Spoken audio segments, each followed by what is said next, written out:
Olá! Você está no canal Os Federais do Ensino, Papo Filosofia, e o papo de hoje é sobre uma ideia que para muita gente soa bem radical, a de que cobrar impostos para redistribuir riqueza não é só um peso no bolso, mas uma violação dos nossos direitos mais básicos. Bora mergulhar de cabeça no argumento libertário contra a redistribuição. Imagina só a cena. Sua casa está pegando fogo. Os bombeiros chegam, mas em vez de apagar as chamas, eles ficam só olhando. Por quê? Porque você se esqueceu de pagar a assinatura anual do serviço deles. Pois é, isso aconteceu de verdade no Arkansas.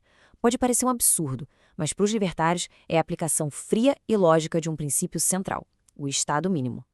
Essa história bizarra, na verdade, nos leva para uma filosofia bem consistente. E para a gente entender como essa galera pensa, nosso papo hoje vai passar pelo Estado mínimo, pelo princípio da autopropriedade, pelas principais críticas a essa ideia e, claro, pelas respostas dos libertários. Tudo isso para a gente chegar na pergunta que vale 1 milhão. Será que nós somos mesmo donos de nós mesmos? Então vamos lá, começando pela base de tudo. Para os libertários, o governo ideal é o que eles chamam de Estado mínimo. A única função dele seria proteger direitos básicos, tipo garantir contratos e a segurança. Qualquer coisinha além disso já é vista como o Estado se metendo onde não é chamado, como uma forma de coerção. Pega o economista Milton Friedman, por exemplo. Ele era totalmente contra a previdência social. Ele dizia que forçar alguém a poupar para a aposentadoria, por mais que seja uma boa ideia, é uma violação da liberdade. Se a pessoa quer torrar tudo agora e ter uma velhice complicada, a escolha deveria ser dela. O mesmo vale para serviços públicos como o Corpo de Bombeiros. Mas espera aí, de onde vem essa aversão toda a qualquer tipo de ajuda ou proteção do Estado? A resposta está num único e poderoso princípio moral: a ideia de autopropriedade. A ideia central é bem simples e, de certa forma, intuitiva. Cada pessoa é dona de si mesma. Ninguém pertence ao Estado, nem à sociedade, mas a si. Nossos talentos, nosso corpo, nossas decisões, tudo isso é nossa propriedade. Simples assim. E é aí que a coisa fica interessante, porque essa ideia tem uma consequência lógica bem direta. Se somos donos de nós mesmos, então somos donos do nosso trabalho. E se somos donos do nosso trabalho, somos donos do que ganhamos com ele, certo? Então, para um libertário, tirar uma parte dessa grana através de impostos para ajudar os outros é basicamente o mesmo que trabalho forçado. É como se o Estado estivesse roubando nosso tempo e nossa energia. Claro que uma visão dessas não ia passar sem uma boa briga de ideias, né? Então vamos analisar agora os 3 argumentos mais comuns que são usados para desafiar essa lógica libertária. Então, as objeções são essas aqui. Primeiro, a mais óbvia de todas. Os pobres precisam muito mais daquele dinheiro do que os ricos. Segundo, a gente vive numa democracia, né? Os impostos são aprovados por gente que a gente elegeu, então, teoricamente, a gente consentiu com eles. E terceiro, ninguém fica rico sozinho. Quem tem sucesso deve alguma coisa para a sociedade que permitiu que ele chegasse lá. Beleza. E como é que o time dos libertários responde a esses desafios? Vamos ver os contra-argumentos, ponto por ponto. Sobre o primeiro ponto de que os pobres precisam mais, o argumento libertário é bem direto. A necessidade de uma pessoa não dá a ela o direito sobre a propriedade de outra. Ponto. A violação do direito de propriedade vem primeiro e moralmente não pode ser justificada, mesmo que o resultado final pareça bom. E o argumento fica ainda mais filosófico com uma distinção importante. Pensa assim: vítimas de um furacão, por exemplo, precisam de ajuda para sobreviver. Isso é fato. Mas para os libertários, precisar não é a mesma coisa que merecer. A lógica é que ninguém merece moralmente pegar os bens de outra pessoa, não importa quão desesperadora seja a situação. Certo, vamos agora para a segunda objeção, que é bem forte, a questão da democracia. O argumento é que, se a gente vive numa sociedade democrática, a gente concorda em seguir as regras do jogo.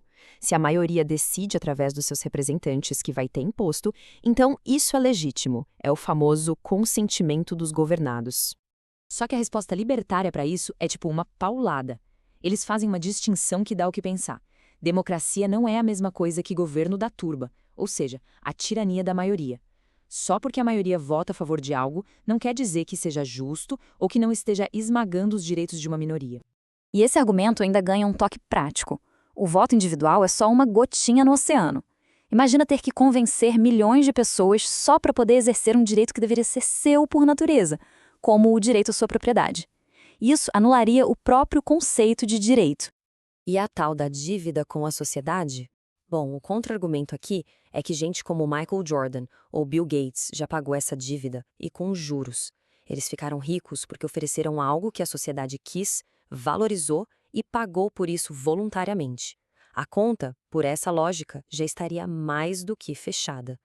Isso tudo nos joga numa questão ainda mais cabeluda. Será que existem direitos que nem a democracia pode tocar?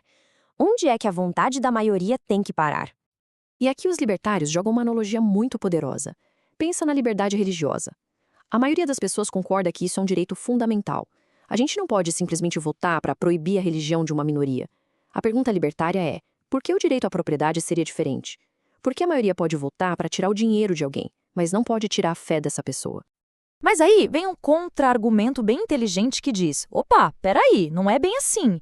Religião é uma coisa pessoal. Agora, propriedade, dinheiro, riqueza, tudo isso só existe porque tem uma sociedade estável, com leis, segurança, e tudo isso é bancado por impostos. Sem essa estrutura toda, a propriedade como a gente conhece nem existiria.